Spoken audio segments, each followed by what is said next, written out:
You know that feeling when you find some incredible, old public domain footage, maybe a historic event or a classic film, but when you play it on your nice modern screen, it just looks, well, kind of tired? Today, we're going to dive into how AI is giving that footage a stunning new life in high definition. We're talking about transforming faded memories into vibrant history right before our eyes. And this really gets to the heart of the problem. On one side, you've got the charm of that old 480p footage, but on the other, you've got the super sharp reality of a 4K screen. When you try to watch that old video, it just turns into a blurry, pixelated mess. It's kind of like trying to fit a postage stamp into a movie poster frame. I mean, the history's there, but all the clarity is totally lost. So how do we fix this? Well, the answer isn't just about making the video bigger, it's about making it smarter. And this is where AI comes in, acting less like some simple software tool and more like a digital restoration artist, intelligently rebuilding history one pixel at a time. Now, to really appreciate what's happening now, we got to look at the old way of doing things. Traditional upscaling, or interpolation. It's basically just a digital stretch. It takes the original pixels and just blows them up to fill the new space. And the result? You lose all that sharpness, the details get fuzzy, and you end up with those chunky, blocky bits.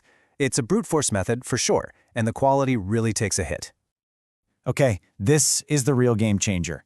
AI upscaling doesn't just stretch, it recreates. Instead of just guessing, it analyzes the image that's there and intelligently generates brand new, believable pixels to fill in all the gaps. It's not just enlarging the old image, it's creating a new, way more detailed version of it for that higher resolution.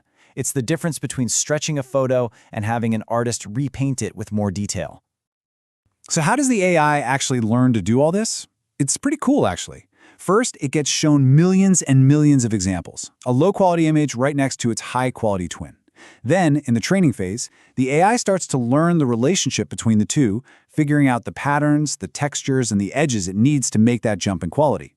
Finally, when you feed it your old video, it applies everything it learned, predicting and generating the missing details to create that beautiful, crisp final image.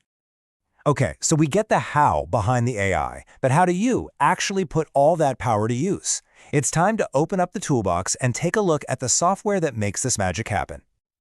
When you're getting started, you'll find there are basically three main paths you can take. You've got your super powerful desktop software that gives you ultimate control, you've got convenient online platforms for those quick jobs, and then there are the free open source projects for anyone who really likes to get their hands dirty. First up, let's talk about the heavy hitters, desktop software. If you are serious about quality and you want fine-tuned control over every little detail, this is where you start. A tool like Topaz Video AI is legendary for its amazing results. Others, like Unifab, are all about balancing performance and speed. And then you have something like Wings Video AI that bundles everything into a handy all-in-one toolkit. Now, this kind of power does come at a price, but the good news is most of them offer free trials so you can see the magic for yourself. What if you need a quick fix without bogging down your computer? Well, online platforms are your go-to. Tools like VMake AI can really make those colors pop, and CapCut's free 4K upscaling is genuinely impressive for something that just runs in your browser. But, with anything free and easy, there are usually trade-offs. You'll probably run into watermarks, file size limits, or long processing queues, and they almost never have the deep editing features you get with desktop software. And for the adventurous folks out there, there's the wild world of open source. I mean, the appeal is obvious. These tools are powerful and totally free. But, and this is a big but, they often require some serious technical skill. You might find yourself digging through GitHub pages and typing in command lines, which can be a lot. It's a powerful path for sure, but you got to be prepared for a pretty steep learning curve. All right, this all sounds pretty incredible, right? But before you rush off to upscale the entire public domain archive, let's have a little reality check about what this actually takes. This kind of processing power doesn't just come from anywhere. I love this quote from a Reddit user because it just perfectly sets expectations. AI video upscaling is incredibly demanding on your computer. With an older machine, you could seriously be looking at a full 24 hours of processing time for just a 5-minute clip. This isn't something you just do on a whim. It requires some serious horsepower. And this shows you exactly the kind of hardware we're talking about. Yeah, you'll want a modern CPU, for sure, but the real star of the show here is the GPU. Something from Nvidia's RTX 30 or 40 series is pretty much essential to speed things up. And if you're working with 4K video, a big ol' 64 gigs of RAM is what you really want. Bottom line, the better your hardware, the less time you're going to spend just waiting around. So, what does the day-to-day process actually look like? Well, it's pretty much the same across most software. First, you import your video.